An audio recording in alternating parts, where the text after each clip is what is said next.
Uh-oh. Bam, we're live. Do I have audio? Something's weird. What's going on? Hello. Ah. It's a Seb on Podcast Show. It's a Seb on Podcast Show. Everybody's welcome. Peace and love. It's a Seb on Podcast Show. Bam, we're live. Hello. What's up, girl? Can you hear me? Yeah, I can hear you great. Sweet. That's my biggest fear. My biggest fear is with the Australians, we always get the time wrong. We always screw you guys over. We're like, how many time zones do you have in Australia? Oh, who knows? Is it more than one? It's more than one, right? Yeah, it's more than one. Not as many as the US, but we've got more than one. Yeah, we did a podcast with Jack Madalena, the UFC fighter in Australia, and we screwed the time up by an hour. I was like, all right, see you in 2 minutes. He's like, what? I've done that. I've had like something booked in once and I stuffed up the time zone and oh man, I felt so bad. I can't remember what it was, but it was like really important too. And I was like, oh my gosh, I like left this person hanging and they're like, hello. And I was like doing something else, like thinking it was an hour later and it feels so bad. That's the it's because you guys are on a different day too, right? What's today? What? Yeah. So it's Thursday here, so we're usually a day ahead. Yeah, that's the thing. Hey, Yeah. I listened to this podcast, by the way. The Flow Lane podcast. Oh yeah. Boy, you just to plug them real quick. All the mama stuff you talk about, it's like such good stuff.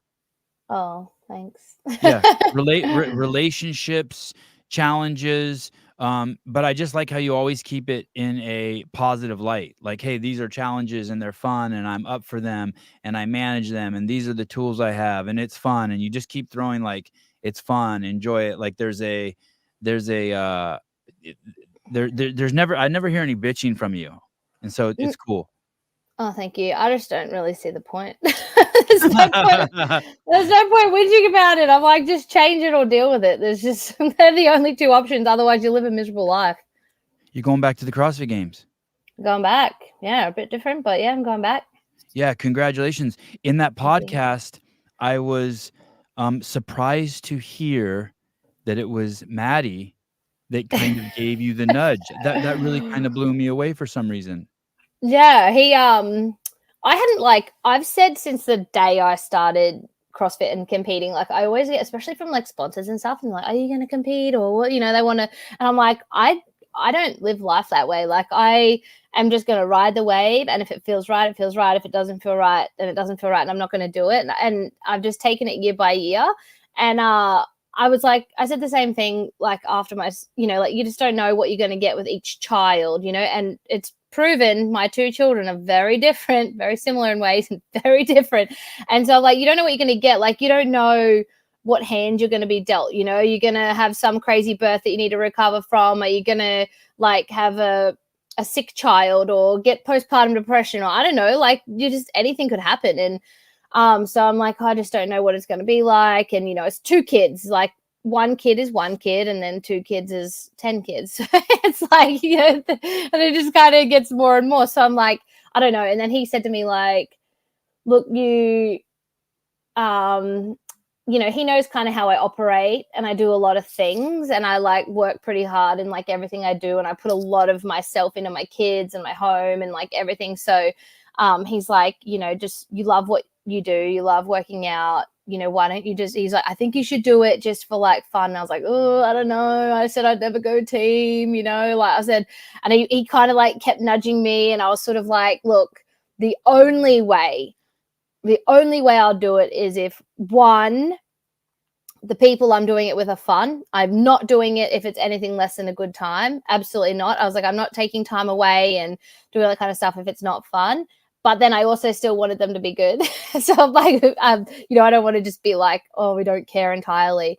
But I was very, very upfront when I went into it. Like, hey, I have two kids. My schedule is weird. I don't know how it's going to go down. Like, I need to not have the pressure. I'm recovering from like postpartum and having a baby, and I'm not going to push that. I'm not going to rush that. I'm going to be where I'm going to be, and you can take it or leave it, whatever version of Kyra Saunders that is. And then, yeah, luckily my crew was like, yeah, we'll take we'll take you. And then What did Maddie see? Do you know what he saw? Did he see you walk through the house one day and he's like, "Yep, I see it." like What did in, he see that made him think? Was there a moment where he approached you? Do you remember where it was? Where he's like, "Hey, you should consider going team." And like you're driving no, the car and you were like, "What the fuck?" no, like yeah, I'm Or like, did it whoa, whoa, creep whoa. in? Is he smooth? My wife says Yeah, he talking to me is always about timing. She's like, yeah, "You're very easy to talk to, but the timing's got to be right." yeah, he's pretty smooth about it. I can't remember the exact moment, but it was like, yeah, I don't know. It was kind of like, oh, you could do this or that. And then he kind of went behind my back. He does this a lot. Oh, I He like it. he like he went behind. He knows "Han, that. why don't you come over for dinner?" Yeah, he knows that. Like, especially when it comes to like, say, accepting help, right? That's where it stems from. Is like, I will never ask for help, like ever. I'm getting a Wait a little second, bit you don't even have one person you'll ask for help? I don't like to ask for help either, but there's a couple people in my life, like, I will ask my mom, like, no, but I not my don't. dad. Okay, No, interesting, I've okay. I've learnt to kind of let him help me, but Okay. I'm getting better at asking because I understand that we are a team and that we work together and everything, and that if I fall apart, we all fall apart as well. And also I understand that like it can make him feel like, I don't know, not trusted, but like, he can kind of be like, just let me fucking help you, man. Like, why won't you ask me to help you? And I'm like, no, I do trust that you can help me. I just don't ask for help. So like, it's taken a while for me to learn how to do that. But he often goes behind my back and makes things happen. And he did that with the team. He was like, oh, I just had a little casual conversation with James and was like, just putting the feelers out there because he knows I'll procrastinate. I was like, oh, I don't know. And I'll do that forever. And then before you know it, it was a team. And then I was Do like, oh. did you get angry with him for that, for putting the feelers out? No, I said to him, like, I had said to him, my biggest concern was overwhelm. What was holding me back was, I was like, if I have to, like, go do team training and show up to these things and I have to be a certain amount of fit and a certain amount of strong and whatever, I was really worried that it was going to overwhelm me on top of everything that I had and like trying to, navigate being a mum of 2 kids and doing all this stuff. And I just had a conversation with myself when I finally agreed and I went, all right, like, I like these people in my team. I'm going to do it. And I was like, I'll trust you. But I said I had to have a hard conversation with myself going, this is my choice. If I get overwhelmed, it's my fault, not his. Because I was like, in the end, I said yes, right? Like I said yes and I went ahead. So even though he kind of did it, like it came down to me. So anytime I've felt slight overwhelm, I'm like, Kara, you chose this. I'm like, you chose this. He didn't push you. You're a grown girl. Like you can make your decisions. And then, yeah, here we are. And then it ended up like, a lot of it is so fun. Like the people are so fun and a lot of it is fun and I love working out. There definitely definitely have been moments of overwhelm in just like the logistics. It's the logistics of like syncing up with people, working around my kids, knowing that like the amount of like my boy does not sleep. Like he sleeps, but oh man, he's hard. So he's hard in the night. So I have Like, not this had video shows the chaos of the logistics. This is a great video. this is like I said to Maddie, I'm like, because he always makes me these like really beautiful, like fun videos. And I was like, I'm just gonna start making some like home brand stuff on my own that just like shows life because that's what I just like. Yeah, this is you're flossing your teeth, you're also preparing food, you're also Yeah, drinking coffee, you're also getting dressed. Like this is yeah. classic. This is it. This This is is parenting in one video. this is every day. This is most parents in some version of this, right? To make that happen. And like in the back of my mind, I'm like, okay, going for this run along the beach with these people is going to be great. I'm going to feel amazing. Getting there is nothing short of a mission. Like it's like, is he going to wake up at the right time? And am I going to be able to feed him like right before I leave and then make it back in time to feed him before he cracks his shits for Maddie? Like, is this all gonna align? What's that And mean? then, Crack the shits. Like take a okay. deuce? No, it means like get cranky, like get Oh. mad. Yeah, like crack, they crack it, they kind of get mad, start, Yeah. kids. Very Australian thing to say. But yeah, so that's how most of my days play out. And then so like often I'm walking into like team training off the back of every time I swear we go to train, I've had the worst night, like on so little sleep, and I've just got to show up and get my shit like together, just get it done. It doesn't matter. Like just, and it's like, Car, did you ever, was there a point in your life where you were quiet, where you I know you went through a shitload of challenges as a kid, and you had to be a survivor. Was there ever a point where you were guarded and then all of a sudden something happened? Like, I know very few people who stand up for themselves as much as you do. Like, you really stand up for Cara Saunders. Was there ever a time when you weren't like that? Like the quiet kid in the corner? No, not No. necessarily. Not necessarily. Look, I'm a bit of a complex one. Because, you see kids and you're like, fuck. Like, I've been around kids for a couple years. I'm like, fuck, that kid's parents aren't teaching them shit. They're quiet. They're blah, blah, blah. And then all of a sudden I realize, oh shit, they've had trauma. Or like my best friend in the 5th grade, when he came back in the 6th grade, he wasn't my friend anymore. And then I found out at our 20-year reunion, his mom died over the summer. And he just became like, you know what I mean? Like, were you ever that kid that was like, no, I don't think I went inside. I think I just charged on. I don't think there's a lot of things I don't think anyone would have ever really known. And I just kind of, I don't know, I think even just my personality type, when things were like hard, I kind of just thought that's just how it goes. And you just kind of you just kind of find a way through. Like, I've always, through anything crazy, one thing I've always had is I've always been real sure of myself. Like, even from a little kid, I kind of just knew who I was and I was really sure of that.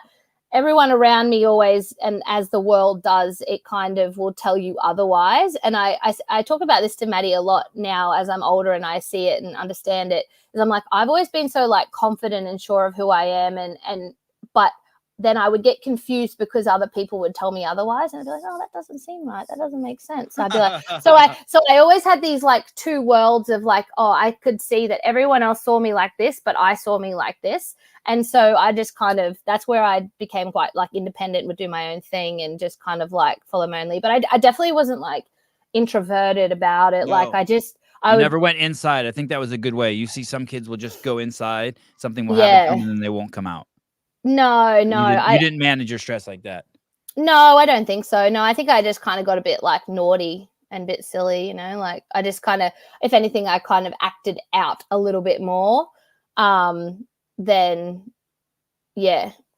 that was probably my coping mechanism. What's the what is the psychological phenomenon that happened to people like me and you that we don't want to ask for help from a lot of people? Did something happen to us? Did someone let us down, or narcissism, or what is it? I think for me it's like a combination. So I've got like I'm definitely like a strong-willed, like independent nature. And then I was let down and I went, okay, well then fuck you, I'll do it myself. So, and then like I was told, I feel like I was refused help a lot. So like when I was a kid, there were just like so many instances. Like my parents had like a really, what's the word? Like, like a really hostile, bad kind of relationship. Like they kind of split when I was, and it was all like messy and bad and crazy. And, like I remember just like little things like we had like a school excursion, where you go on school excursions and it's like, they go, we got a field trip, I think you guys call it. Like you're going to go away and, you pay like whatever, $20 or something. You bring it in a little envelope and you go and see something. And we had this thing coming up for school. My mom was broke. I was living with mom, like single mom at home at the time. And she's like, I got no money. Like, sorry. And this is like a school thing. Like it wasn't just like, oh, I wanted a new handbag or something. And she's like, call your father. And I'm like, oh, I like made myself feel sick because he was just like a real kind of closed off, like kind of person. And it took me days. I built up the courage. I finally called him and said, hey, like I had this pitch planned, like I'd mapped it all out, how I was going to say it. And I was like, oh, I've got this like school thing. I need $50. I was like, I need $50. I got this thing and it's okay. I understand, if you can't, like me trying to like kind of people pleasing because I knew like I'd just kind of been told no a lot. And he's like, no, sorry, I don't have it. And like He did have it. He did have it, just FYI. Like perfectly fine money and only paying for himself. And I remember just going like, oh, it's okay, no worries. Like, sorry to bother you. So I don't want to bother you. And then it was like, I feel like I remember that one time, that one thing to this day. And it's almost like from that moment, I was like, I'll never ask again, because it took like it took so much for me, because I never like wanted to be a bother. And I kind of, without going too deep into it, I was always a bother. Like from birth, I was always a bother. I was just kind of like an inconvenience to my parents, to my family's life. And I always felt that. I always felt like a bother, and I didn't want to be a bother. And so I just stopped bothering people. So I just don't ask for help. So I'd like, it took me a long time to learn, like, you know, in my relationship with Maddie, that like, this is a proper love and trust. And like, he would say to me, you know, he taught me essentially, he goes, just so you know, even if you ask me to do something and I don't want to do it, and I'm like, oh, I don't want to stop what I'm doing, I don't want to do it, I will do it, and I will still love you anyway, and I still want to do it for you even if I don't want to do it. You know what I mean? Wow, and good. Yes. And it was like, I was like, that for me, I was like, okay. And he goes, so I can even be like, oh, I've got to get up and go do it. And he goes, just so you know, I still want to do it, and I still love you. And I was like, oh, okay. So like, you can actually, like, people can, that's a thing. Like that's a thing. Yeah. And I was like, I feel like that. Like, I want to help people and I don't feel bothered by it. But how old are you? We had this literally the other day. I was like, how old am I? I couldn't figure it out. I'm 34. 34. Yeah. I turned 35 at the end of this year. When I was listening to your podcast, there was with that lady, the Flow Lane podcast, there was something in there where you said something, I think she said it about, and I've seen a lot of couples like this where they keep a tally. They coupon count. I did this. I'm gonna do this. I'm gonna do this, and they keep counting. They want they're always like, oh, I just had the kids for 3 hours. I just had the kids for 4 hours. I need to do this. I need to do that. And I was thinking to myself, and I think the lady said, or you said, once you open that door, that's a really fucking hard one to close. And thankfully for me, I think it's because I had kids so late in life. I had kids at 43. I'm in a competition with my wife to like always say yes. So if anything, we have the opposite program. I'm like Maddie. I'm like, dude, like I've never expressed it like to her like Maddie, but I think she probably feels it. Like if she asks me to do anything, I'm gonna fucking do it. Yeah. Like no matter what. And I'm gonna smile and just do it. You know, hey, I need to go do this. I need to do that. Yes. Like we're going to LA do you mind? She'll be so gentle. Do you mind if we go to Los Angeles to see my family? I'm like, and inside I'm like, fuck. It's like this constant. I'd rather build a house for you in the backyard. It's this constant, like, I would do, like, I know for Maddie especially, is like, you know, I would die doing anything you need. Like he genuinely like wants to be of service to me. I'm cool. Like to his detriment. Good job. Yeah, but to his detriment sometimes I'm like, bro, it's fine. You don't, like, I'll say I'm just gonna go like change Walker's nappy. I'll do it. I'm like, bro, sit down. It's fine. I can do it. I'm not saying it out loud so you'll do it for me. I'm just talking. I'm like, you don't need to like do everything. I appreciate it. I know you genuinely like want to be there, and it fulfills him to be like that, especially. And I feel like that got even more kids. I don't know if you felt that, like, more kids in, but you kind of just like, I don't know. I think it's just like especially a male, like a dad instinct. It's like I got this, you know, like I'm working for my family, and I feel like that's supernatural. So I kind of also let him like do it. But then I also sometimes have to be like, hey, go take a minute. Like I'll go pick up Scott. He's off work at the moment, so he's been doing all the drive to kindy and random stuff. I'll be like, I'm going to take both children, and you know, one's cranky and one's going to be hungry, but you do a workout in a garage. Just do a workout by yourself because you've been juggling the kids and doing all the stuff. Like, just do a workout in the garage, turn the music up, and, you know, we'll be back in an hour. Like, but I think as soon as you start that scorecard thing, I think for us, if someone starts to feel that, oh, I did this, I did that, that's when you've all of a sudden slipped into like survival mode. And that's like a red flag, like, oh, hey, someone's in survival mode as soon as they're going, well, I just did this. And you're like, okay, I'll actually step up. Like, we need to start, you know, like stepping in and kind of helping each other out. Or we need to do something. We need to step back. We need to relax. We need to stop, like do less or whatever. But like, yeah, it's it's not productive. It doesn't do anything. Like, and in the end, if you kind of step up for each other, then you also have this like real peaceful feeling knowing that somebody has got you, like, and then so you're more happy to do it back. But like, you've really got to meet in the middle there. Like, you can't have one person kind of doing that and having this attitude and then the other one's not there. And that takes a lot of like self-care and self-work too, like eat right and exercise and do all the things. Because if you're dying on the inside, of course you can't show up for someone else or yourself. Well, at 34, I was so driven and ambitious that like I almost couldn't relate to parts of the conversation because I'm older now and I'm like, I'm done, kind of. You know what I mean? Like I can't really explain it, but like at 34, I'd fucking be losing my mind probably. Like I understand what you're saying if I try to picture myself at 34 having kids, but now I'm in a space where it's like I almost want to go so hard with the kids until I pass out. do you know what I mean? Like I don't know how to explain it. It does make sense. We say that a lot. We're always really glad. Like, yeah, we're still young, I guess, or whatever. You're but so young. From my perspective with kids, you're 34. I found CrossFit at 34. You're and I'm 52 now.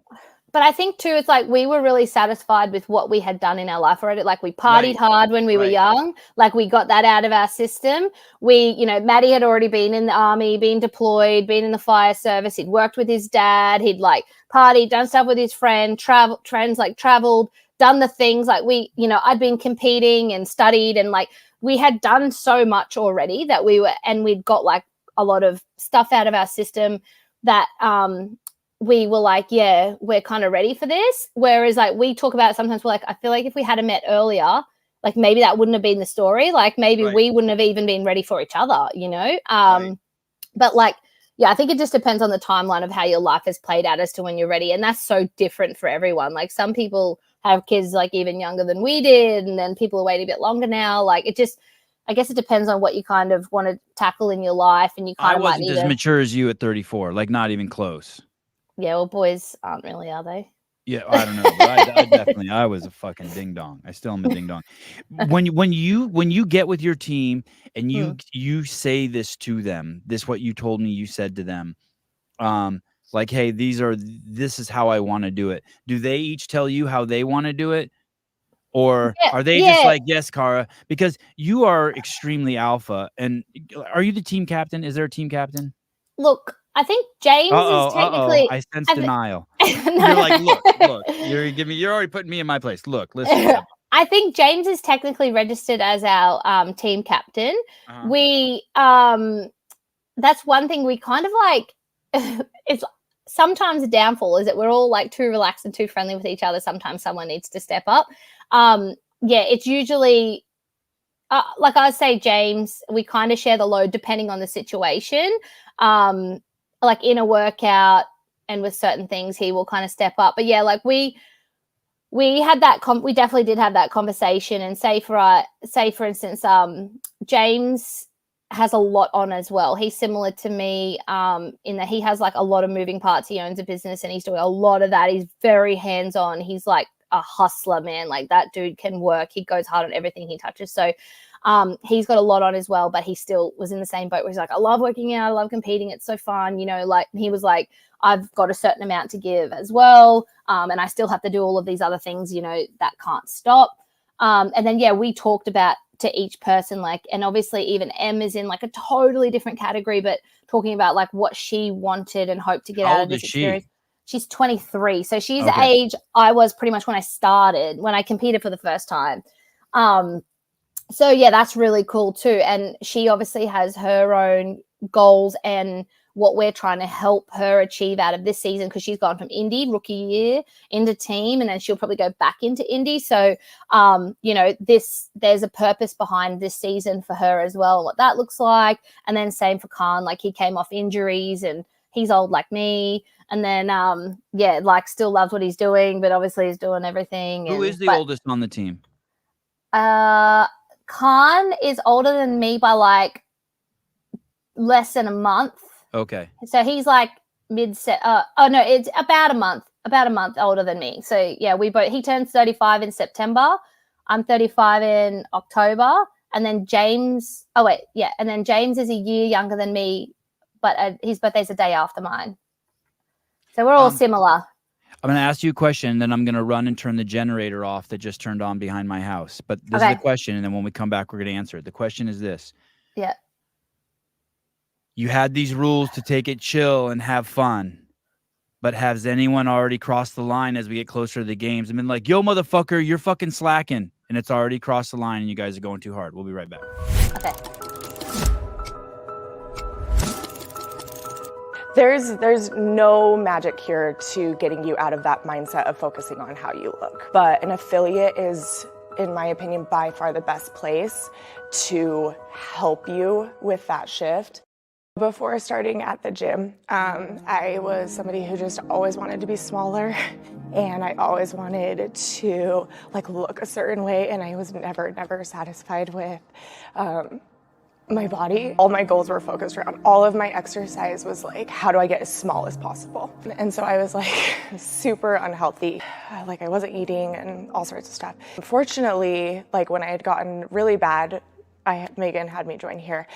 So it was very quickly that I was okay, well, if I want to lift with all of these other girls, and if I want to keep up with them, and if I want to be strong and all those things, that this has to switch. It was within 6 months I realized that switch, where it was all of a sudden on my Instagram feed, instead of tiny little people, I had these strong, beautiful, capable women that could lift hundreds of pounds.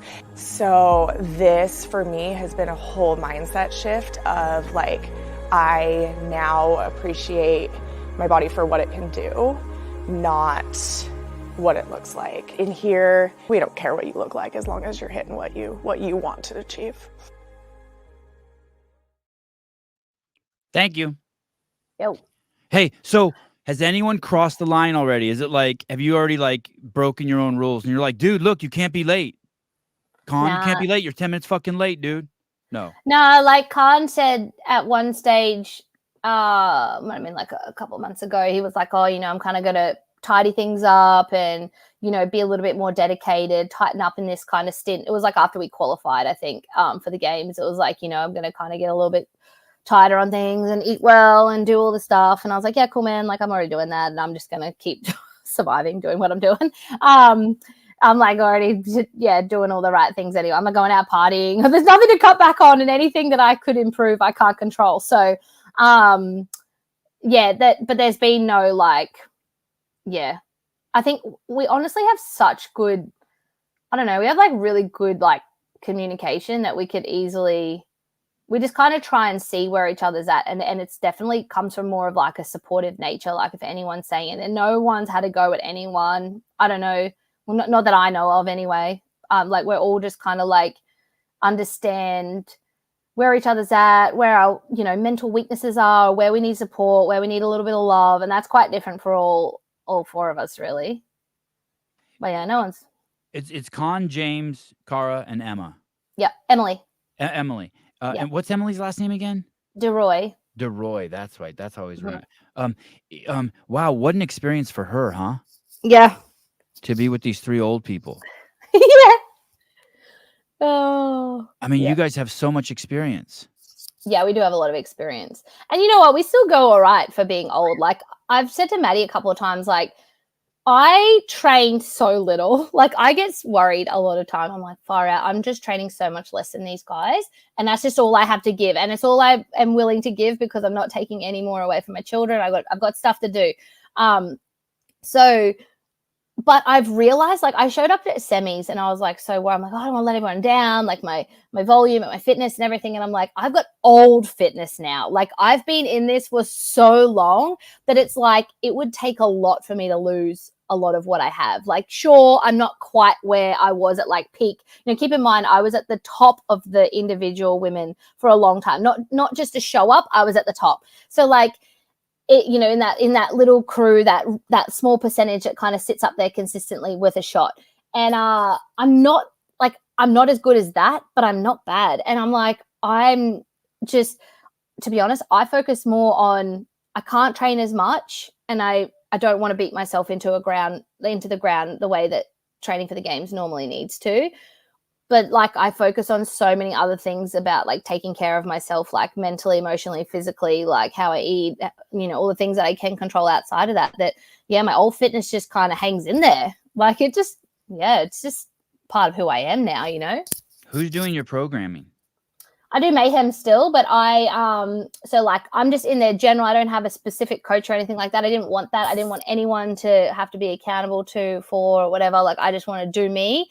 And so I started doing Mayhem programming like before my last indie. Yeah, I think it was maybe like the end of 21 or 22. I don't even know anymore. End of 21. And but I just pick and choose whatever I can get the most bang for my buck out of that day's programming. So I'd never get it all done. Some days maybe if it's like a smaller day, but I just kind of go, all right, this is more my focus. This is what I need. And I just kind of do the best I can. And yeah, but it seems to keep things ticking. You know, I get enough of everything and I'm still enjoying what I'm doing. That was a big thing, is I want to enjoy the programming. I don't want to just do things just to like beat me into the ground. I've done that. I did that for years and I'm not doing it anymore. I want to enjoy my fitness. So I seem to be able to get that out of Mayhem still. So yeah. And how often is the team getting together? So we were getting together. It was only like once a week for a while. And then the boys actually just moved 5 minutes down the road from me, which is super handy. And they got this like really big shed out in their backyard and they just turned it into a gym. So yeah, we've been training now together maybe 3 times a week, 2 to 3. It just depends. There's usually 3, but there might be someone missing sometimes, like if something's on or whatever, like if we can't sync up. But yeah. Where did Con and James live before? So they were up the northern end of the Gold Coast and I'm on the southern end. I'm right down on the border of like Queensland and New South Wales. So it was like about— Were they living together? No. But now they are? Now they are, yeah. Wow. Yeah. This sounds serious. Yeah, it's cool. They got a really cool place. It's like on a block of land. It's got a big shed. It's a beautiful home. Like, and we live in such a nice area. And it's like, yeah, it's 5 minutes down the road, which is so much easier for me. Because I'm like, if I leave my boy at home with dad, like, and he, you know, something he needs to be fed or whatever, Maddie can literally be there in 5 minutes, or I can be home in 5 minutes. So I can just go and relax. And whereas normally when I was driving all the way out to the gym up north, it was like, say, a 40-minute drive. I had to take Walker every time because it's too long, like too far to leave him with the drive and training. I need to feed him. And so then I have to bring Maddie as well. He had to come and just like be my chaperone to everything so that he could like, you know, cart him around and look after him, and then I'll feed him and give him back. And so it was that was how old is Walker? He will be 10 months at the end of this week. It has flown. Yeah. And you're breastfeeding? Yes. And will you be doing that at the games? Yes. Oh, this is awesome. Yeah, I'm I trying love to. this shit. I didn't. Yeah, like it's tricky. I've been trying to figure out like navigating it. That's another reason indie would have been way too hard. You know, the schedules, like we get taken away for God knows how long. Like I could pump or something. I don't do that. I prefer to exclusively feed and like on demand. Like that's just how I kind of roll. Tell me about semis. Tell me about semis breastfeeding. So you would come off the court and Maddie would be sitting there? Yeah, sometimes. Would you ever still have like a heart rate of 150 and you're already breastfeeding? All the time. Like, on the reg. Like, dude, I love this shit. The amount of times I'm training in my gym. Sweet. Here you go, Walker. Yeah. Salty and sweet. Fully. The amount of times I'm training because I train in my garage, and I train in my garage, and like he'll be there, and I swear he's just like the second I finish a workout, he's like, oh, I kind of want something. And I'll just be like lying back on a medicine ball. Like he's just draped across me on the floor. Like I think I'll go to the mailman comes or something. And I'll be like, what is going on? This is a bloody zoo. But yeah, so I'm trying to navigate that at the games. I did reach out to the game support team to see like how I could navigate that, just because, you know, like the spaces are like a bit, I don't need a special space. I don't need anything. I just needed to give Maddie access. He needs access. Yeah. You're not worried about breastfeeding in front of 15,000 people. You just need I don't care. Be able to do it. Yeah, I just need to be able to do it. So I was like, I just need to know that like, yeah, he can kind of, and like he's a bit older now, so like he'll be okay. He can wait a little bit. He's not like newborn where they're just like when they need it, right? So that's fine. But yeah, I just have to try and navigate. I feel like it's something that the games hasn't had to deal with before. So it's a little bit of new territory, but we are in a new generation of mums where there's mum athletes and there's breastfeeding mum athletes, and I feel think like there's the world doesn't. You think there's another breastfeeding mom athlete going to be at the games? Well, look, I don't know if there is, but there could be, and there are women with, like, there are athletes with young children, right? And there have been, and that should be an option. That should be, to me, it should be so normal. Like, I live in this world. I just don't understand how the world doesn't really accommodate it. I don't understand how it's weird. I don't understand how. Give me an example of where it's not accommodated. Give me an example. Oh, like, well, in this instance, it's not accommodated yet. Still trying to figure that out, like what that looks like. I can't imagine them saying no. Aren't they just going to just give Maddie a pat? Be like, oh yeah, here's this pat. No. So they're not just like, here's a bracelet for the kid and here's a. No. So I've been told, like, no children are allowed back anywhere. And what would be the reason for that? Insurance, or what would be the reason for that? That doesn't make any sense. I don't know. I think it's, I don't know, maybe like a fairness thing of like, I don't know. Then some people go, like, look, I understand, like, my daughter, right? She's 5, like, don't come in, you'll be a pest. But like, just for this instance. And I emailed kind of saying, like, you know me, and I've never asked for special treatment, never in my life, in this career, like in this sport. And I'm asking for a little bit of support in this regard. I don't think it's special. And I don't think fairness has to do anything with it. If you got a fucking kid, the kid has to fucking eat. Yeah, well, that's what I said. I've been told, I have emailed back. 5-year-old. You can't just be like, hey, I can understand your kid's 5. It's like, bring your fucking mom or leave your kid at home. But the kid lives off of you. He's still in the parasite phase. Until 12 months, like, you know, breast milk or formula are still recommended as the number one, like, keep them alive, that until 1 year old, and he won't be 1 year old. So I have emailed back because I was advised, like, oh, there's a flexi zone or something, but from memory, last time at the games, that was like public access. I had to meet my daughter, like, out in a public access where people could access me as well. And then it was like, oh, and there'll be toilets, there'll be bathrooms. And I'm like, I just want to clarify that you mean like a parent's room. I don't know if America has parents' rooms. We have parents' rooms here where you can go and, like, feed a child.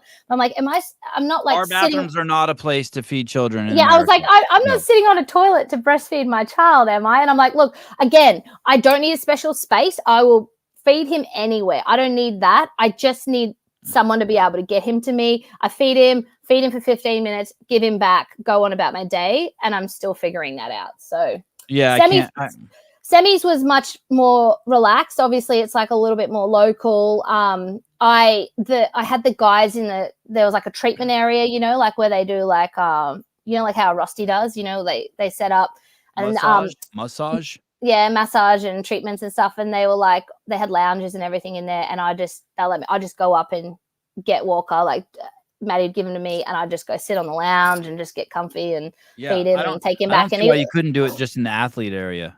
Yeah, well, yeah, I don't know. Like on one of those lawn chair things they provide you guys, you know? Yeah. Hey, what about your water consumption? Is it fucking just through the roof? Because I remember when my wife was breastfeeding, she was also CrossFitting. The first time I saw it crazy, by the way, is she did Murph, and she set her PR for Murph, and it was like 42 minutes. I don't think she did it with a vest, but literally she came across the finish line and sat down on the ground, and I just handed her the kid. She wasn't even fucking conscious yet. You know what I mean? Her eyes were still fluttering in her head. Yeah. And I handed her the kid, and she started breastfeeding. She was still like it was. You got to do it. And I just started taking pictures and started dying laughing. But she had to consume so much water. Yeah, I have a lot of water. It depends on like how my day plays out, like, because a lot of the day I'm doing kid stuff, mum stuff. I'm kind of pottering around and feeding little people and, you know, whatever. And it depends how much I'm training. If I'm training more, it's hot. Like, obviously I drink more. I drink like electrolytes, like salty electrolytes every single day. Like, I just start the day with that. That makes a huge difference. Like, I feel like I can feel the milk fill up like within half an hour of having electrolytes. So that's been massive. What brand do you use? I've been using an Aussie brand called Sodi. It's like SODII, or is it double? Yeah, SODII. And it's like, you know, like a high salt type of electrolyte. And that makes a massive difference. That helps. And then I drink all through the night because I feed all through the night. So you're feeding on demand. I'm feeding on demand. Yeah, yeah. that's what my wife did too. And he's a classic boy. He just doesn't want anything else other than boob to sort his life out. Does he got the milk cuffs and shit? Does he look like the Michelin Man? Got the milk cuffs? What's that? Oh, That's like is he fat? like you have rolls in your forearm and you have just rolls everywhere. Is he like that? No, look, he's thick. He's definitely thick, but both my babies have been like thick, but not like fatty looking. Like he's kind of he's a little staunch, like he's solid. He's definitely not Mr. Meal, but yeah, he doesn't have really those. He's got like kind of a little fat. Oh yeah, he doesn't have those. I'm looking at a picture of him. He's kind of got like a little roll on his legs, kind of, but like not a lot. He's like pretty. Yeah, I don't know. Dense, I guess. Does he eat so much that he like when he burps? Does he always cough up food? Does he eat so much food that he's always like spitting up and stuff? No, not really. He's like eating a lot more like real food as well as his milk. Then he is crazy for food. Like if you eat food anywhere near him, he'll just lose it until you give it to him. He's at that phase, but he definitely is really good at I think that's the beauty of feeding on demand too, is they self-regulate really well. My daughter's always been like that too, like she'll self-regulate. Like if she's hungry and she wants to go for it, she will eat and eat and eat, but she'll never overeat and she won't undereat. Like she just, I'm full, I'll stop, or I'm hungry, I'll just keep going. And I think that's what that kind of feeding on demand promotes. So he doesn't, I don't think he really scoffs or anything till he's sick. I got in a fight with you, not really, but on Instagram. Do you remember what it was about? Was it me or Maddie? Or was it I remember something. What was it? I don't remember, or else I'd tell you. I don't remember either. Oh, good. I love you so much. Good. God, what's wrong with you? You're not a very good woman. Women remember everything. Oh yeah, I remember, you asshole. No, I didn't get much sleep last night or any other night, so my short-term memory is not too sharp. Okay, good. I don't know. It obviously wasn't that important. No, I love you to death. You're awesome. Do you guys take top 10 at the games, this team? I honestly feel like we totally can. Which is funny. I thought you were going to yell at me for that. I'm good. Look at you. The competitor comes out. They're going to be like, we're just going to have fun. No. We're not just going to have fun. Like, we're going to have fun and do well. You can do both. Okay. But I think, to be honest, when you have fun, you do better. So that's how, I know that from experience. When I'm having a good time and I'm relaxed, I perform better, and you kind of get a little bit cheeky and, you get sassy. You kind of have a bit of flair out on the competition floor. So, I definitely think we can. I think obviously it's harder with a team. You're coordinating 4 people, right? You need 4 healthy bodies. You need 4 good brains, and, you need everything to kind of align. That's definitely a lot harder than Indy. It's just kind of one person to make sure it's in one piece and whatever. But honestly, I truly think we can. I had no expectations, and it's funny. Everyone really underrated us going into semifinals. Oh, they're too relaxed. Oh, they don't train yet. Oh, they're good Indies. It doesn't mean they're going to be a good team. And then we smoked it in the midst of we'd barely trained together, and we just had a good time, and we were still learning on the competition floor, right? And then I was like, oh yeah, we can do pretty well. And then Maddie reckons he got this really good intuition. He goes, oh, last time I felt like this was in 2017 when you end up on the podium. He's like, I feel really good about it. So I'm like, oh sweet, we'll see how it plays out. But I don't see why we couldn't. We have a lot of experience. A lot of experience, a lot of fitness, a lot of really cool stuff, some really, really cool strengths in our personalities that come out on a comp floor. Just a healthy amount of ego, just enough to really push. What's the name of your team? Mayhem Thunder. Holy shit, you guys won it. Yeah, we won it. Yeah. Oh my goodness. Yeah, it's pretty good. Slapstick team put together.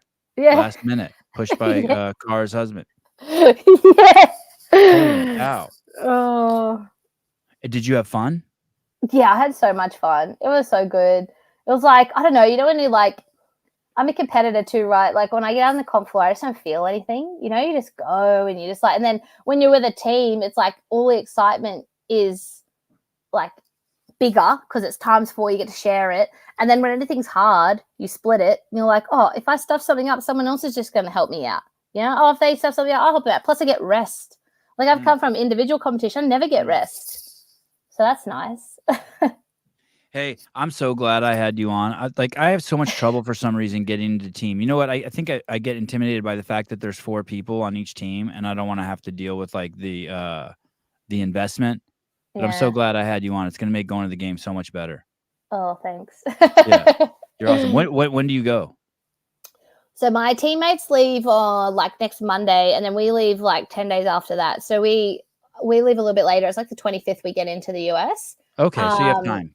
Yeah, we've got time. We just decided to leave a little bit later because last time I've got this like fine window. Like I've done this for a long time, and there's been times where I've just been in the US like a little bit too long, and I'm still building stuff back on my own here, like training I need to do. And then I don't know, I get a little bit bored and start to lose my spark, and then I get like I miss my comforts. You know, I'm like a real kind of like I have all my health comforts around me that I like. You know, I have my local water and my markets and all my things. Yeah. And I have my stuff, and I just feel like in the US it's harder. And then add 2 kids in, and they're like, I don't know. I feel like we always get sick when we come to the US because the food's different, and it's just like, yeah. So yeah, I've kind of like timed it so that I feel like we've got enough time to be over jet lag, be acclimated, all that kind of stuff. But we're still kind of feel like we're there to do something, not like I've kind of, if I settle in too much, I get a little bit like lazy and bored.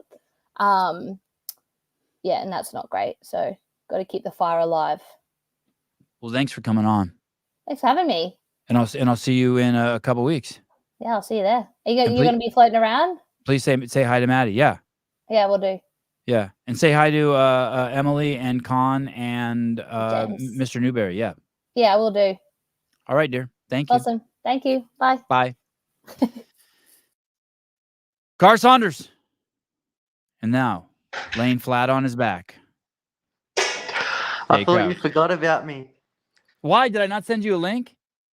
No. I feel like you've been messaging me for ages. Oh. Listen, these Australians are tough to fucking navigate. Yeah, I know. These guys are tough. Hey, I'm gonna run and pee really quick. All right.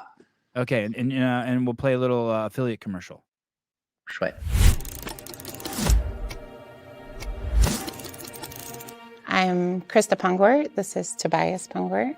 I'm 44, he's 7. I'm originally from Hungary, from Budapest, Hungary, and we go to Salty Have CrossFit. I was previously at a different gym. I was looking for a new place and came here. I came during the day when kiddo was in school. That changed and he had to come with me. I thought I would have to give it up because I didn't have time. I don't have anywhere else to put him. I'm a single mom. The people here were so amazing and accepting that he was here hanging out. It just made it easier to continue. The fact that they welcomed him with open arms and just kind of brought him into the family was huge. I've never felt so accepted by a community, from this community. Most places always look down on me because of my size or lack of capabilities, and never felt that here. Not one judgment. So it was very welcoming and made it very easy to come back.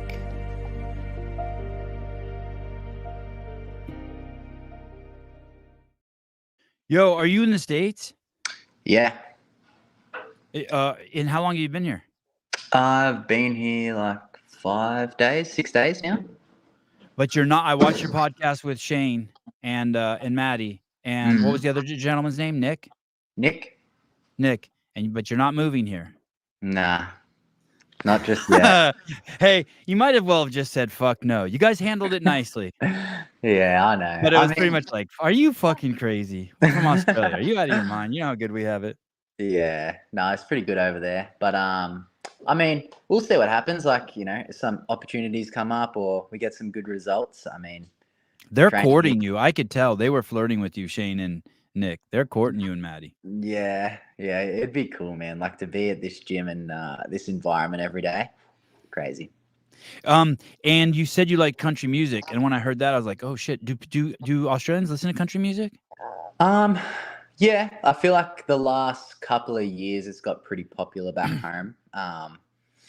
And yeah, that's sort of like I've been getting into it. Just like your mainstream ones like Morgan Wallen, Luke Combs, all that good stuff. Yeah, awesome. And Maddie's going to the games. Yep, she's back. Yeah. Could you send me at some point her Oh, phone number? yeah. I meant to. Yeah. I don't know if I did or I meant No, to you ask her did. for it. Yeah, that's my Okay. bad. I'll send it. Okay. I'll bug you again too. Sounds good. So you came to the States for semifinals. No, sorry. No, Quarterfinals. you quarterfinals. Mm-hmm. Went back for semifinals. Mhm. And now you're back here for the games.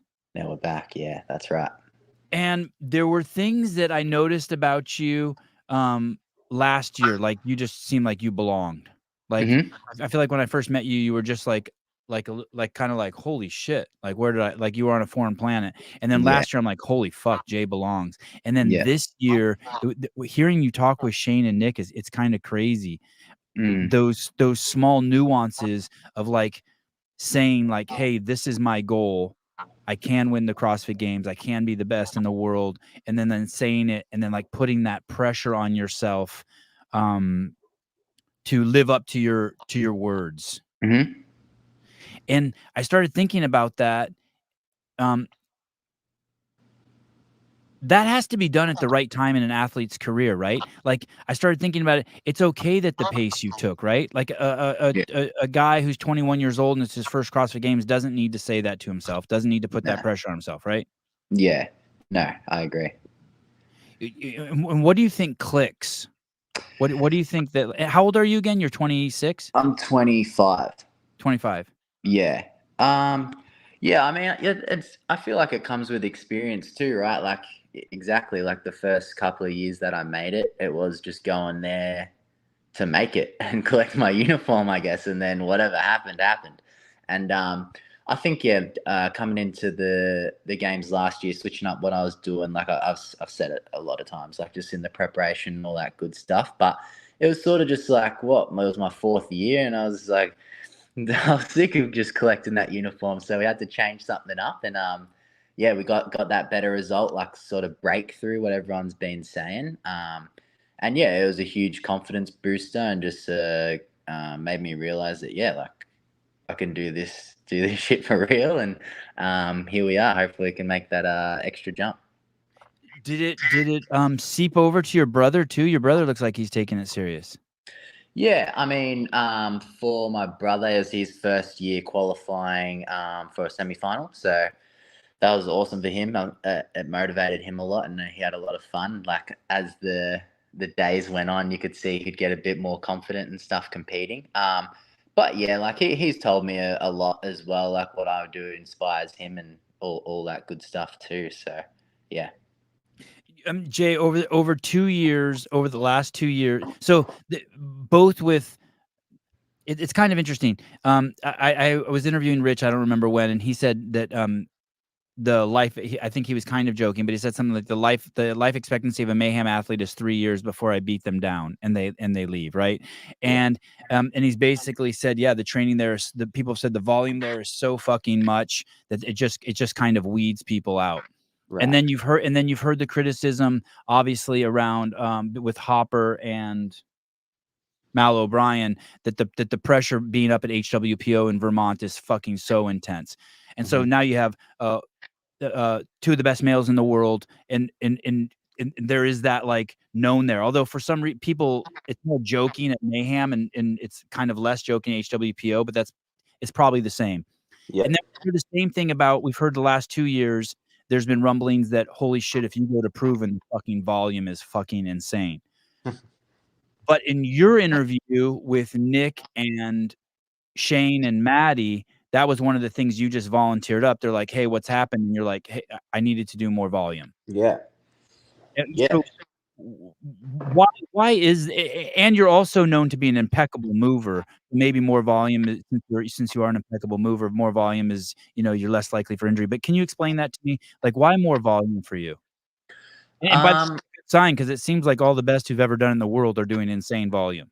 Yeah. Like the games is such a different like beast compared to semi-finals and stuff. Like yeah, we did 3 events on the Sunday this year, but it wasn't like a real 3 events of what it would be at the games, right? So I just feel like for me, years prior, not doing the volume, I'd get to the CrossFit Games and I'd be surviving.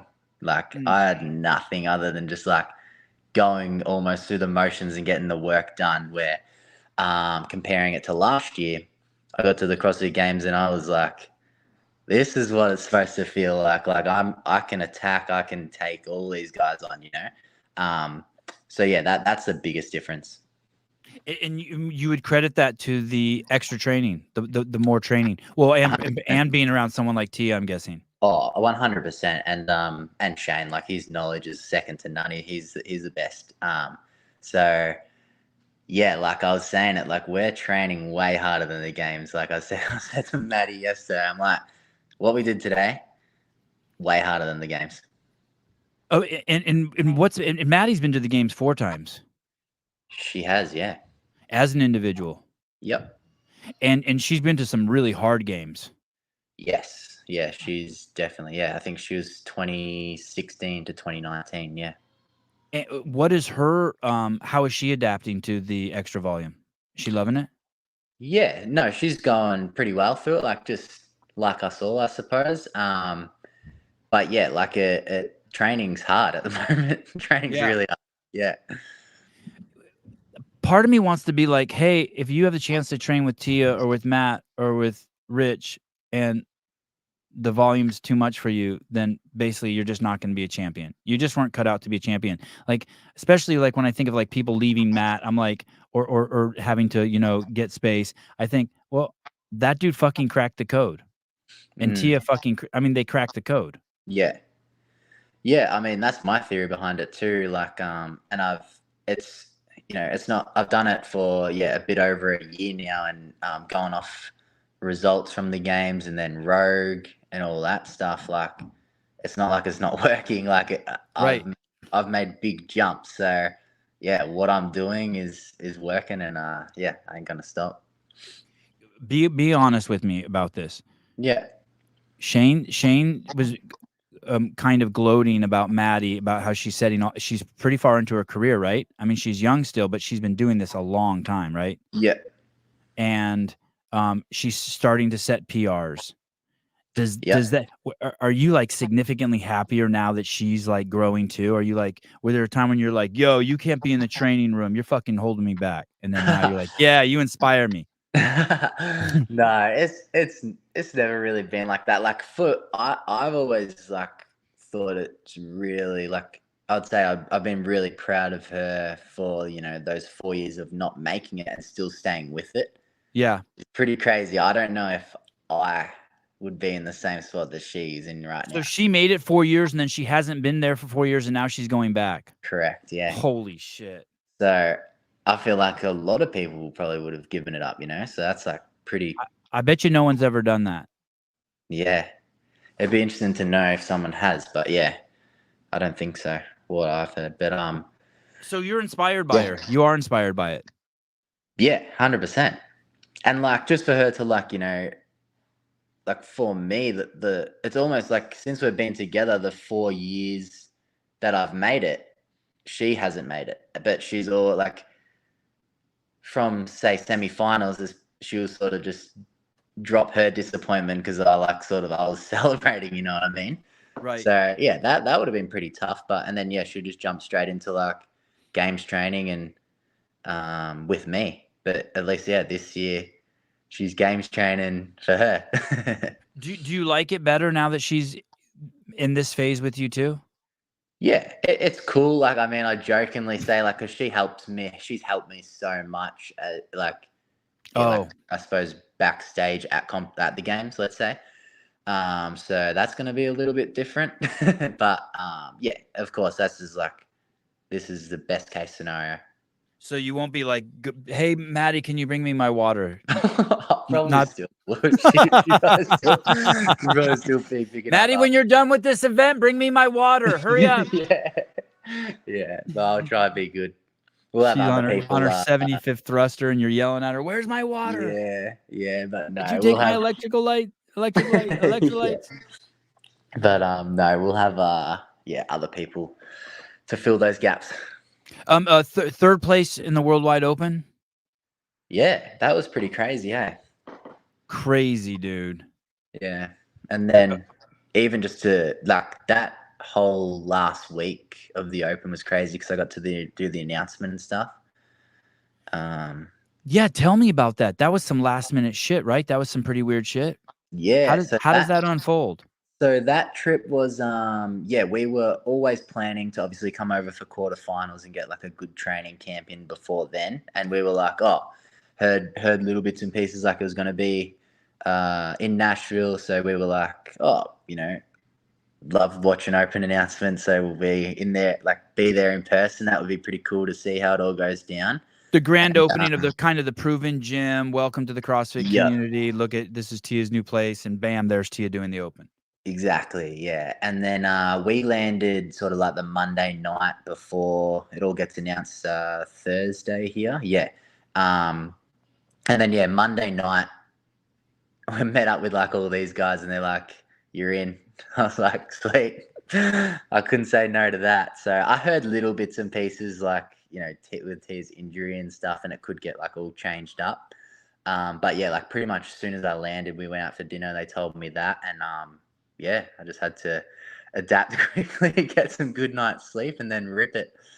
Hey, so when you hear that, Tia might not be able to do it, do they actually tell you that you might do it, or you just know that she So might they not were do it? sort of like, they were pretty much like talking to CrossFit and saying like, Did they tell them, hey, you should use Jay?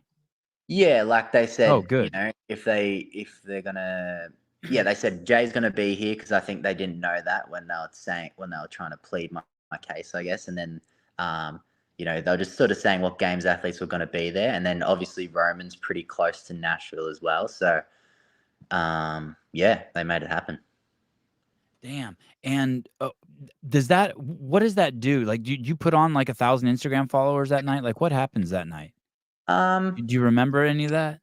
I think, it boosted up a little bit, not like too much, but Nothing crazy. sort of just what you'd expect, yeah. But I think it was just bigger for me, like growing up in the sport, like I sort of said it in like the post interview when I won the workout, was like the Open time, like in Australia, you'd wake up on a Friday morning and sort of see what the workout was going to be. So that's like sort of memories that I had growing up watching it, and it was just like awesome to be a part of it. And sort so of just like tick that box, let's say, and that I've done that. Yeah. And to be in there with Roman, Yeah, who you could argue could have won the CrossFit Games last year, and then putting it to him. yeah, Yeah, that must have felt great.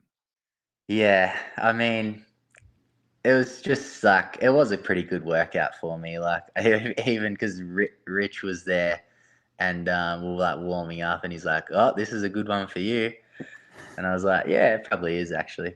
What was the workout again? It was the thruster pull up, and then it got heavier, like thruster bar muscle up. Oh, okay. Yeah. And have all your numbers just been growing? Is everything growing? You're running, your max lifts, your cycling, all of it's growing, your gymnastics? Yeah, honestly, it is like no bullshit.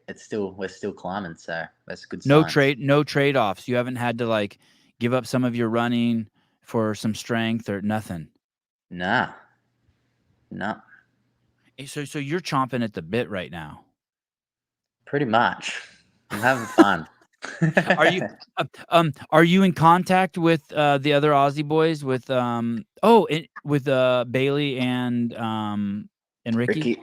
Yeah, for sure. We're always I speak to Bailey a fair bit, like on Messenger and whatnot, just sending him stuff on Instagram. We just talk a bit of shit. Ricky, every now and then, not so much lately. But and then Pete Ellis, the guy, another fellow who comes fourth. Where's he training? He's from where Maddie was originally. So that's sort of like the connection we have with him. Like they trained at the same gym and stuff for years before Maddie moved to Melbourne with me. But he's coming over to Nashville next week.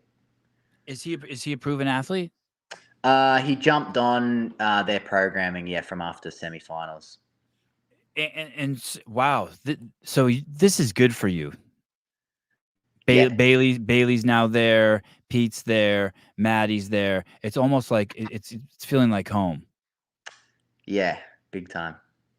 Yeah, you're stoked, dude. Hey, are you ready to go now? Like if the games were next week, are you ready? Yeah, Yeah. for sure. How I, how fucking fun, dude. I know. I'm more scared, honestly, for the next couple of weeks of training. Because it's going to be so difficult, or Yeah, yeah. I- Just big I- days. Just big days. They're good. They're like good quality days, but they're just big.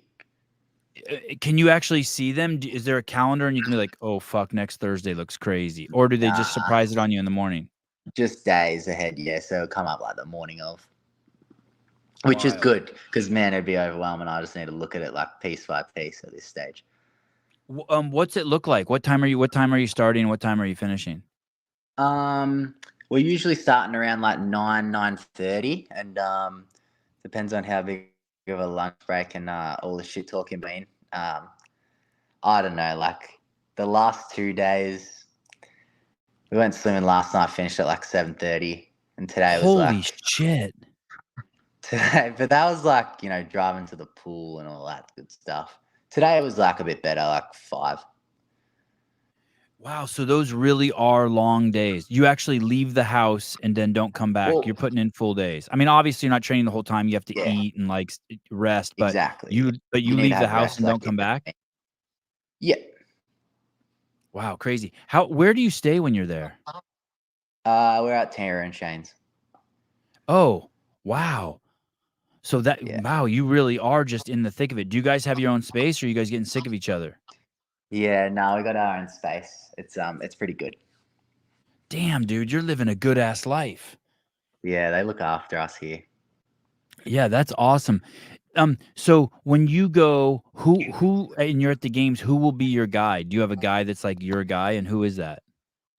Yeah, well, I mean, Andreas, who's like looked after us sort of like management wise and just a good family friend, like over the years, he'll be there, like sort of holding our bags, looking after whatever we need. And then yeah, like Proven will have most of their coaches, like with the coaches band. So yeah. And then just family and stuff, sort of like who we're staying with. Is there anyone who like is Andreas the guy who will strategize with you or pep talk you or tell you what he saw Oh other no, heats do? Who's that guy? no, that's Shane for us. Okay, so he'll have time. Okay, he'll have time for you too. Yeah, I'm sure. Damn, you're stoked. And Bailey has not come there. They're still in Vegas. Bailey, yeah, they're in Vegas. I think Martin. like transition with like Kiefer is obviously still pretty fresh, so I think that will just sort of like unfold sort of next season. The workouts that have been released, the run, swim, run. Jay's happy as a clam. Yeah, no, I don't mind it. It's like I was sort of waiting for something like that to pop up, like being the first workout of the games always seems to be like that mass start sort of thing, So yeah, that one will be cool. I think we're gonna do a little run through of that tomorrow. So yeah, Have you done that's your good. interview with Dave yet? Yeah, I did. I did it. Oh, how'd it Yeah, I go? think I did it I like. haven't seen it yet. Yeah, it was pretty good. Yeah, I think I did it like day after we got here, maybe Friday. So it was good. It's. I think it's cool, like just to have a chat with him and almost like break the ice. Think like what he was saying before get to the games, and I think it would be good for him to like maybe know like the athletes a bit more. I like the way Tia talks to him. Yeah, I suppose She because she's kind of like pretty. she like gently bullies him around a little bit, slaps him around a Yeah, little bit. Yeah, yeah, I and did it's notice. so fun. Yeah, they got a good chemistry. They do. Yeah, I did notice that. Is that the most you've ever? I'm guessing that's the most you've ever talked to him. Yeah, pretty much. I mean, at the open announcement, like I got to talk to him a fair bit. But Right. yeah, Okay. this time around, yeah, like a proper like conversation, let's say, like longer. And it was good. I enjoyed it. Are you full? Do you have a day job? No, nah. So I'm an electrician, like qualified, but haven't worked for like a bit over nearly like 2 years. do you miss it? Um, nah. I No. keep reminding myself, I'm like, oh, this is like when I'm like complaining about training or whatever. I'm like, this is way better than crawling roofs and shit, pulling cables. So nah.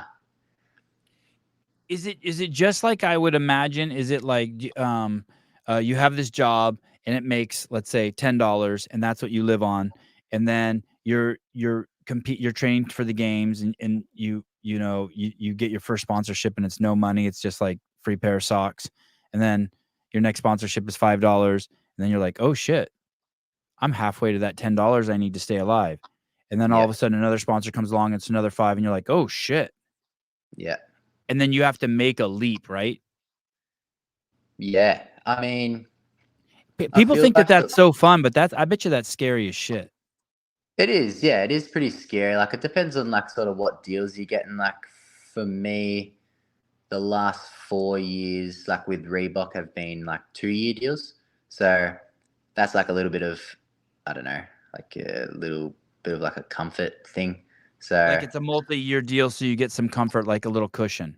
yeah, exactly. And then there's sort of like all performance stuff, like how good you do, you get like bonuses, all that Bonuses? good stuff. So um yeah, I mean it is sort of scary, but yeah, I suppose you just got to back yourself at that point, and then I suppose for me, like I can always go back to electrical if all this stuff doesn't go to plan, and yeah, but at the moment we're flying. Yeah, that's awesome. Do you think could you go back to that job, or would you need to retrain? Are your skills eroding? um I mean, not really. Like, I think maybe if I was back in for like a month, I'd be back to where I was. What will happen after the games? What do you guys do? Do you guys come back to Nashville and decompress, or you just bolt home? Yeah, we actually are this year, which will be nice. 'Cause normally we do go straight home on the Monday, like just straight away. So, mum and dad, and then Andreas and his wife, we're all coming back to Nashville and for like 4 days or so. So that would be nice just to chill and yeah, sort of yeah, like I said, decompress with everyone here. Have your mom and dad been there before? They haven't been to Nashville before, but they've made pretty much every trip apart from the COVID years to the games. Okay, so this is gonna be cool for them. And do they usually just go home too? Yeah, yep, usually. So now we get to just enjoy it a little bit after. Wow, and how are you after the games? Are you usually in a good Um, headspace? yeah, yeah. Like I mean, last year, just thinking back, I was like on a high for sure. Like getting that better result that we are looking for. Um, but yeah, like I mean, I had a pretty busy off season after the games last year. Like I went obviously jumped straight back into training for Rogue, and like all the travel and stuff coming over here again, and then we had like a pretty not so much serious comp, but down under champs like in a team. And I come over for Waterpalooza again in a team. So I've been busy, but I think like after the games, I'm probably gonna like decide what I want to do and whether we do Rogue or not. But I'm looking forward to like a little bit of a break. So you think that there's even in what is it? The top 10 go to Rogue, or top 20? Yeah, well, I mean, Or at the moment, I think they're sort of like putting the feelers out for some new system, like some 5 year system or something where, yeah, it's like invite for whoever they got in their top 10, and then five for whoever they want, and then five for the qualifier. okay. Um, but yeah, I mean, I haven't put too much thought into it. Like, if we get a good result again at the games, I'm sure I'll be like right in there, and um, yeah, that's if I go ahead and do it. Have you ever been to Scotland? No, no, never been to Europe. It'd be nice. But I think Yeah. like if I was to do it, I'd have to do a big trip.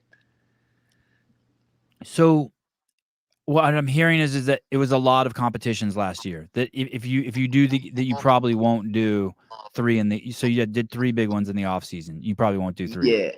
No, I think I'll cut that down a little bit. And why do you think you did it last year?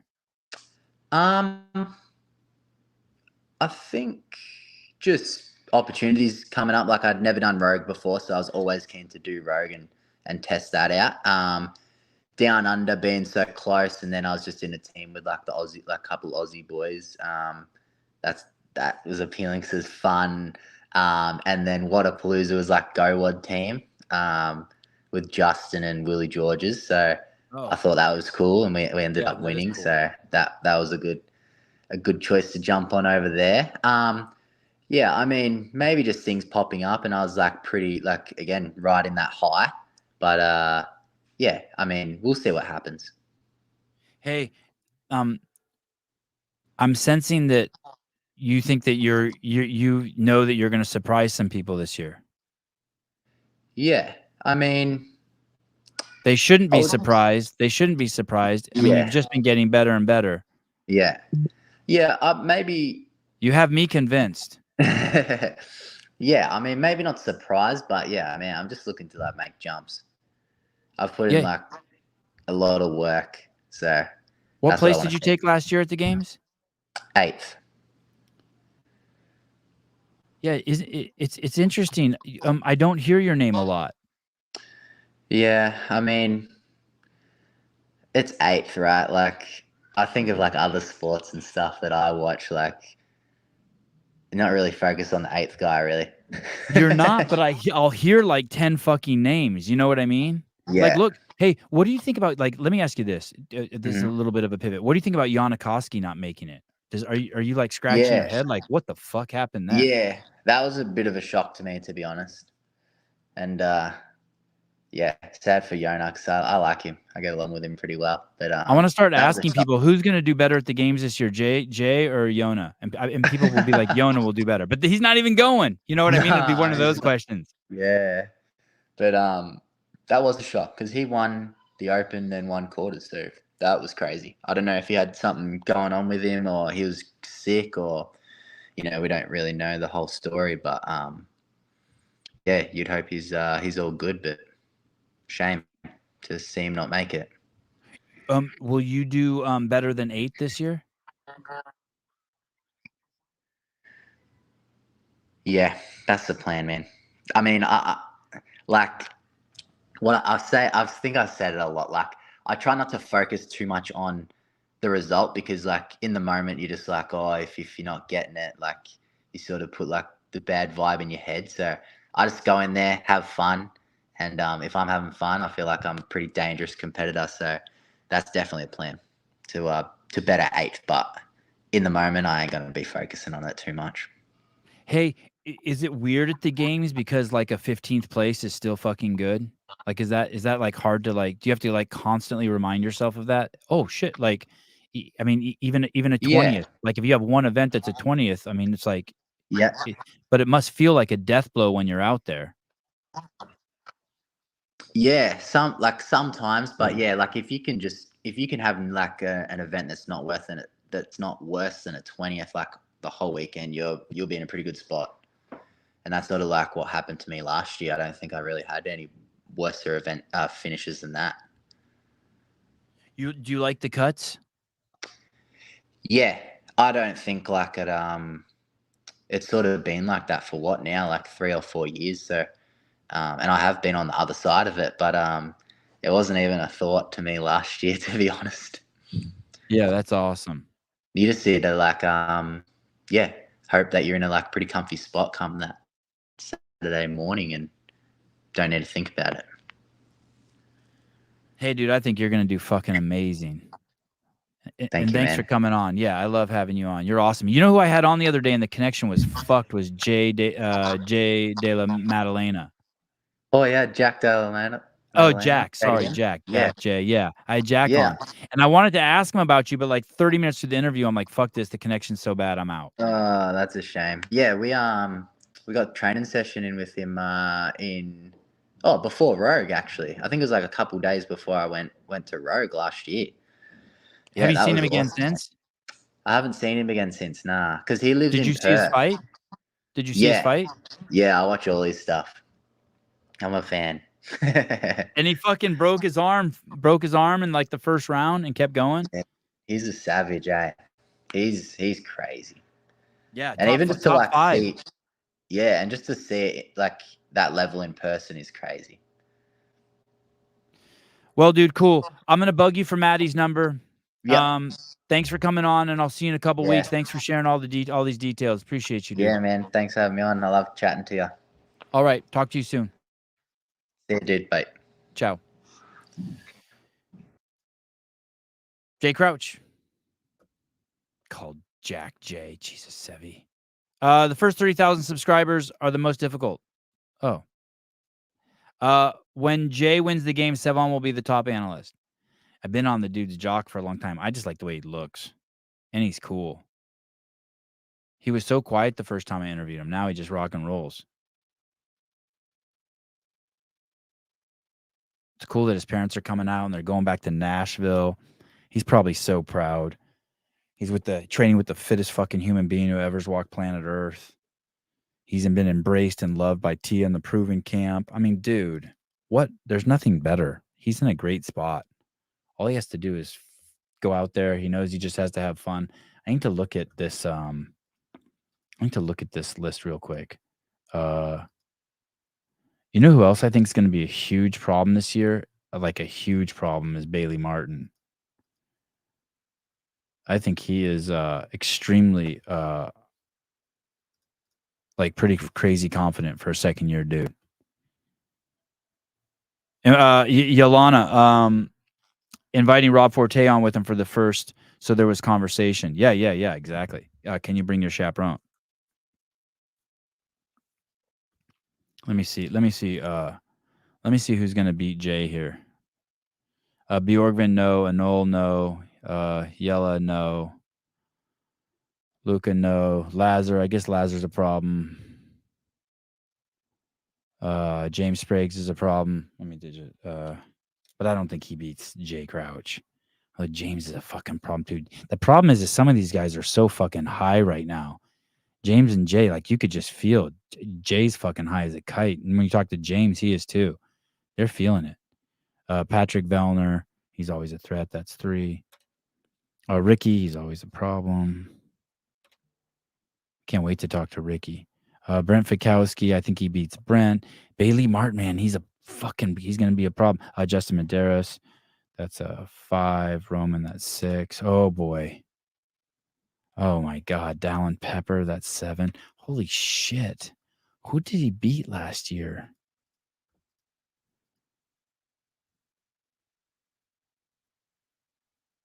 Jeffrey Adler, Patrick Vellner, Roman Krennikov, Brent Fikowski, Dallin Pepper, Yanikoski, Chandler Smith, Jay Crouch. Holy fuck, Jay beat Lazar and Yella and BKG and Medeiros, Sam Quant and Noah and Colton and Nick, Samuel. Yeah, this games is going to be nuts, isn't it? No, he didn't beat Brent, but he's going to beat Yona and Chandler this year. That's for sure.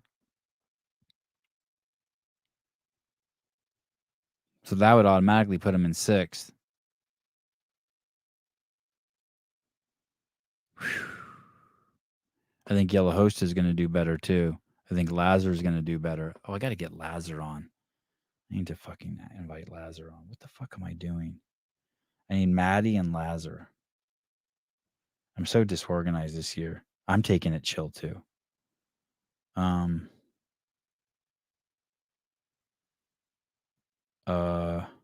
Lazar. Oh, he sent me Maddie's number. That's cool. I've never spoke to Maddie. I mean, not. I don't think I've ever had her on the show. Lazar, Souza. Next, Lazar. Is it Lazar or Lazar? Lazar. Podcast. Create. WhatsApp is crazy. It's what a pain in the ass. Got to create these groups to talk to people. Lazar, can we have you on the podcast, please? All right.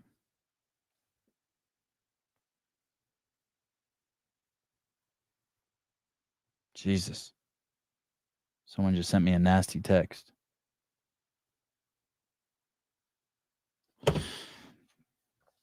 WhatsApp is super big outside the United States. Yeah, it's just I don't want to go to the app and then you got to start a new group. I just want to punch in the names and have it go up. It needs to be just like smoother. I don't want steps.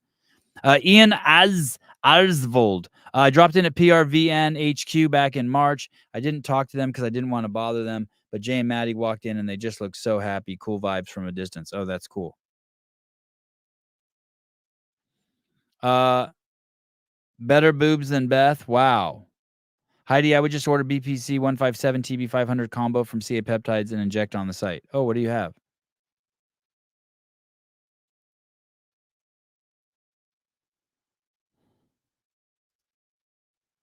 What body part do you have bothering you? Yeah, I would just inject BPC 157 into it also. And CJC 1295.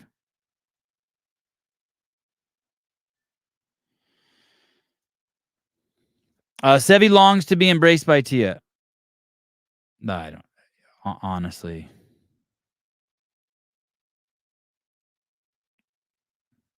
I don't care. I don't. I do not. I mean, yeah, I don't. I mean, I want to be, but I don't care. Can I be both? Even my 80-year-old dad back in Sweden uses WhatsApp. That's how we talk. All right. Oh shit. I don't know what I have. Potentially enlarged spleen. That's what they want to CAT scan. Oh, yeah. I don't know if I'd inject BPC 157 into that. All right. I feel like I'm a little off my game today. What do we have? Kill Taylor's on Saturday, $2,500 at 8 a.m. Oh, tomorrow morning I have Abigail Domet. Hiller did a piece on her. I don't know if she's ever been on the show before. Has she? Abigail Domet. Sevon podcast. Has she been on before?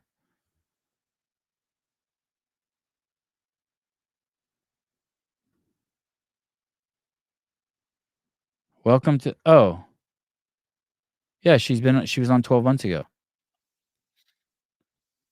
Oh shit! Look, I think I had a man bun last time I was on.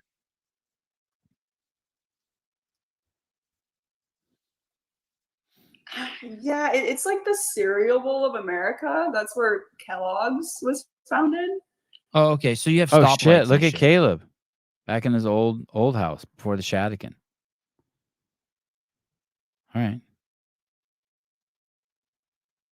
All right. Do you guys ever forget guests? Hard to beat Hiller's interview. No, yeah, I'm not. There's no way I'm going to beat it. I'm just stealing his questions and asking him again. I'm not even joking. Oh, I called her donut the whole time? Oh, good. Yeah. I'm not even joking. These are I want to hear some of the questions I have. I want to hear the story about how her boyfriend got her into CrossFit. She told Hiller that, but I want to hear that one. And then I want to hear about the vitamin that got stuck in her throat. That story was crazy. I want to hear that one too. So don't even watch it. It's just gonna be the same one. I liked it how she was studying Hiller like while they worked out together. You know, like Hiller's like, I'm sorry I didn't push you hard enough. She's like, oh, you did, but when you were running and I saw you slow down, I knew you'd break up the wall balls. I'm like, damn, she's a shark. Oh, there's never been a creepy Caleb day. What are you talking about? All right. Let me see if there's anything fun I want to share. I should put the phone number up.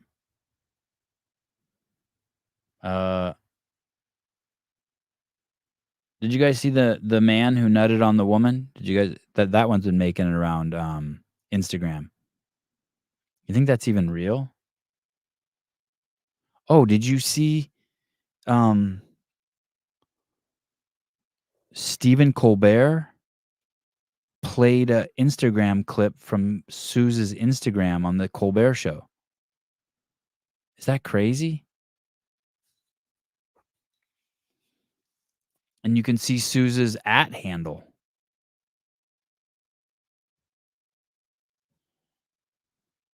All right. Oh, maybe I'm off my game because I'm not eating today. I'm fasting today. I had 2 Fit Aids. Sebon, that's not fasting. Well, for me it is. 2 sugar-free Fit Aids. Keeping it real, I was inspired by Hiller to try 30 ring muscle ups strict today. I got 0. All right, well, that's a start.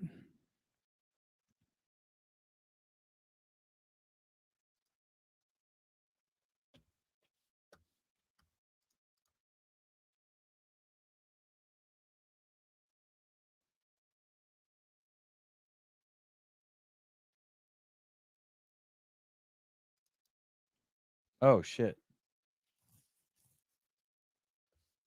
Look at this. I don't know if I should show this. How am I going to show this? My sister works at a game ranch. How am I going to show this? Fuck, I don't know how I'm going to show this without showing everything on my fucking computer. I guess it doesn't matter if you see everything on my computer, does it? Would it matter? I don't know. Here we go. Look at this picture. Oh, shit. Okay. Share. Damn, every time I want to share screen, it makes it small again. Let me see. Entire screen. Oh, here we go.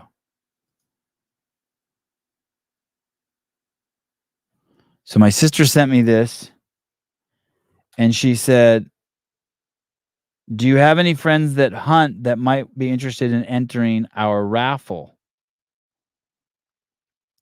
I guess it's a 3 days, 2 nights at the Rockin' S Ranch in San Angelo, Texas. And an axis is an antelope from Africa.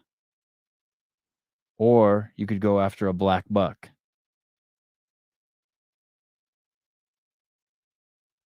So if you want to shoot and kill one of these and take it home and eat it. Is that a feeder it's in front of? Anyway. DM my sister or DM me if you want to buy a raffle for $100 and try to get that thing. I think it's a really nice ranch. I haven't been there. But I've seen some other ranches she works at, and they're crazy. Yes, Colbert shared the dislocated finger clip. Yeah, it was that one. And the clip's way better than his comments about it.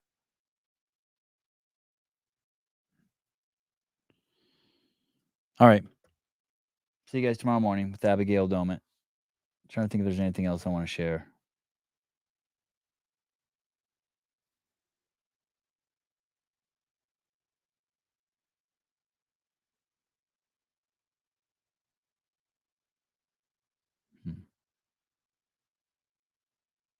Oh, shit. Oh, shit. Maybe this is worth looking at. Where's my...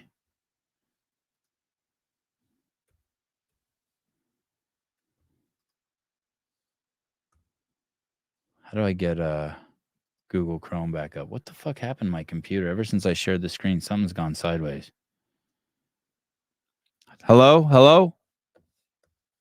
Where the fuck is the Chrome browser? Chrome browser vanished. All right, fine. I'll make a new window. New tab. Did Andrew just post another video? Hiller fit. Saunders kind of looks like my sister.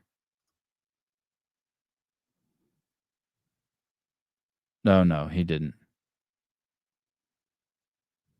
What is this? I don't get this. I don't get this clip you guys sent me. CrossFitter. How do I not click on this? Yeah. What is this?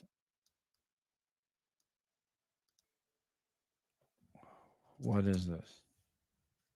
It looks like Andrew made another video.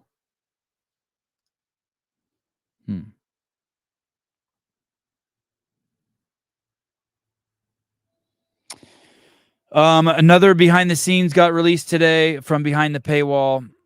It's absolutely amazing. You should watch it. You'll love it. It'll make you love the games more. We need your family interviewee. We need your family interviewee. What is that? Your family interviewee. What the fuck is that? I was thinking about having Avi back on. He must have watched the other podcast I did with him, because the other day he walks up to me and goes, I'm much better now than I was on that first podcast. I'm like, you are? He said, yeah. I said, all right, let's do another one. Let's do it. Friday Night CrossFit Games update show. I invited John Young, Bill Grunler, and JR.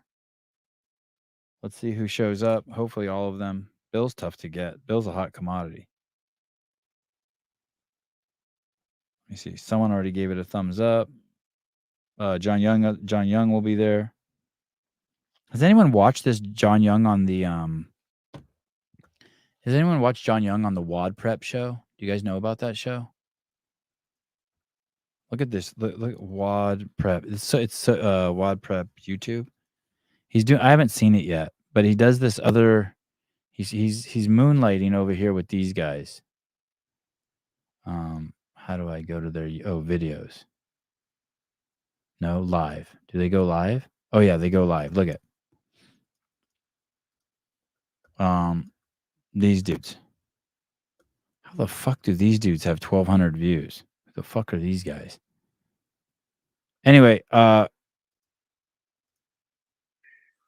it's gonna be a mental. He goes on this podcast, and there's a comment in here that's so funny.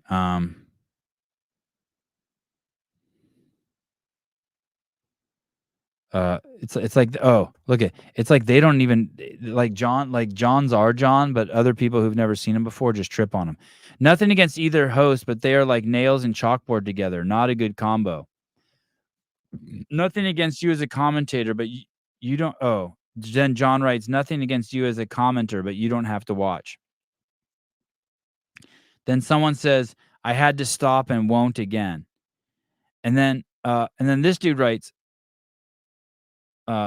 this dude or this chick, I can't tell what it is, but made it a minute and had to click off. I can't stand watching somebody eating while they're talking. I'm sure I can find similar content elsewhere on YouTube without the distraction. And then John writes, I'm on those shows too. Then I wrote, I love watching John eat bananas.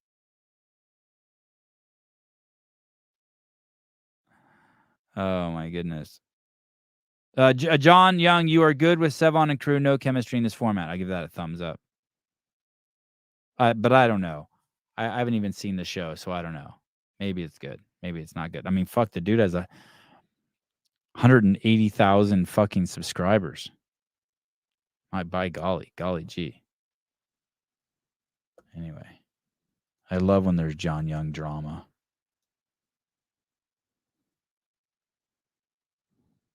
If you go back to earlier shows with John, we said the same things and still do, but we love him. Yeah, the fucking eating is ridiculous. But what are you gonna do? And I wish he would wear that wife beater more on my show. The wife beater's tits. All right. Abigail Domit tomorrow. What else? I think tomorrow's an easy day for me. Oh, Abigail Domit and Jason Hopper tomorrow. Damn. Hey, I'm going to open the phone line for Jason Hopper. You guys need to call in and talk to him. I can't talk to him by myself. Please. Call in, okay? Yeah, he hung the TV. It's a beast. It's a beast of a TV.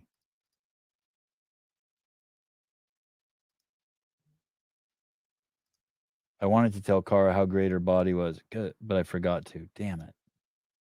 I just saw the thumbnail was made for the show. Her body's crazy.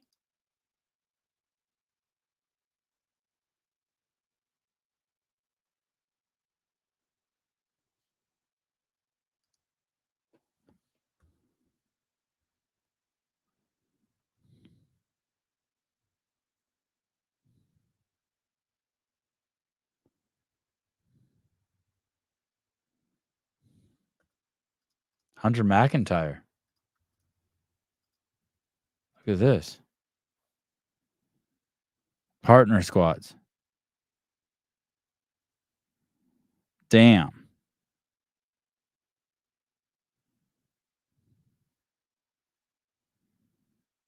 Dude, I don't think squatting in your socks is smart.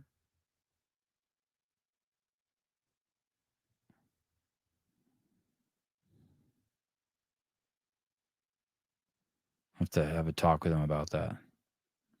I liked Abigail more before the Hiller video. The past about the PEDs was weird. I found her annoying. Oh, really? I haven't got to that part yet. I'm halfway through it. I'm going to watch the whole thing now. I like her. I like her. Let me show you. I took these I think I took these pictures of her on the show. I really like her outfit. How do I get to my photos? I love this outfit she's wearing.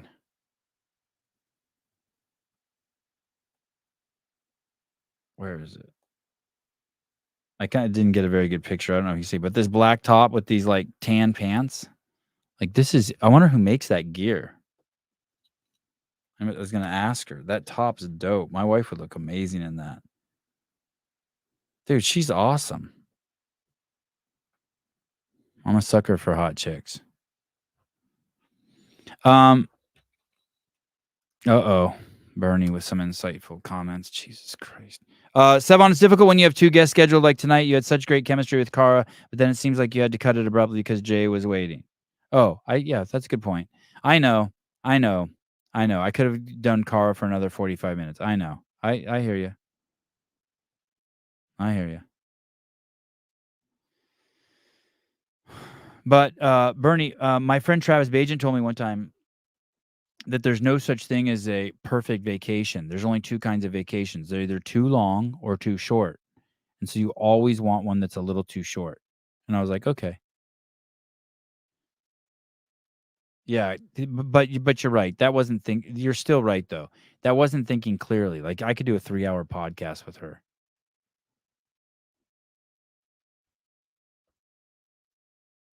So there's that.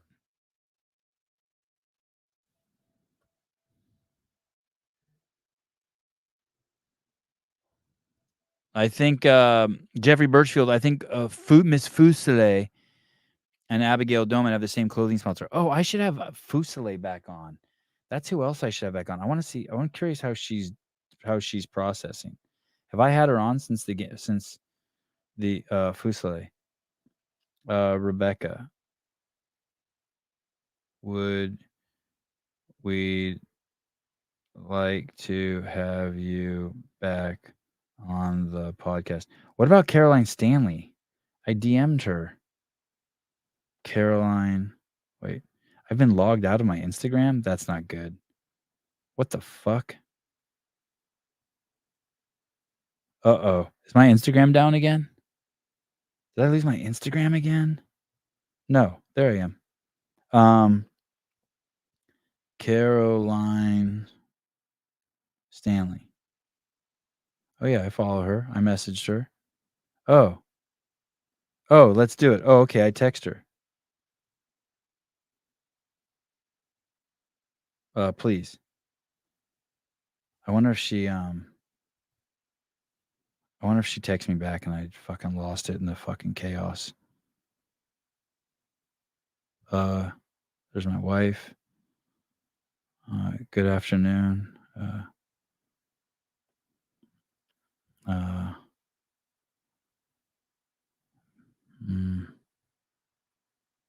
don't see her. Oh, there she is. Hey, fuck. I found you. She fucking hit me up. Damn, I suck. Caroline Stanley, Souza,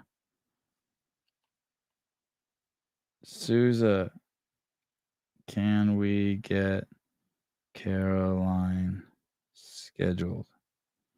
When I listened to that podcast with Jay Crouch and Maddie Sturt and Shane and that Nick guy, they were saying that Caroline Stanley is really hard to understand. I'm up for that.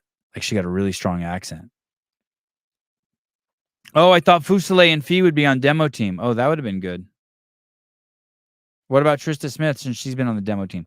I had her on. I think I got to leave that one there. That was a good interview I had with her. I think I dodged a bullet there. I'm pretty happy with that. I think I need to wait a year. One more year for Miss Smith. Or 6 months. Maybe she'll go to Rogue. All right. Thanks for doing a little nighttime work with me.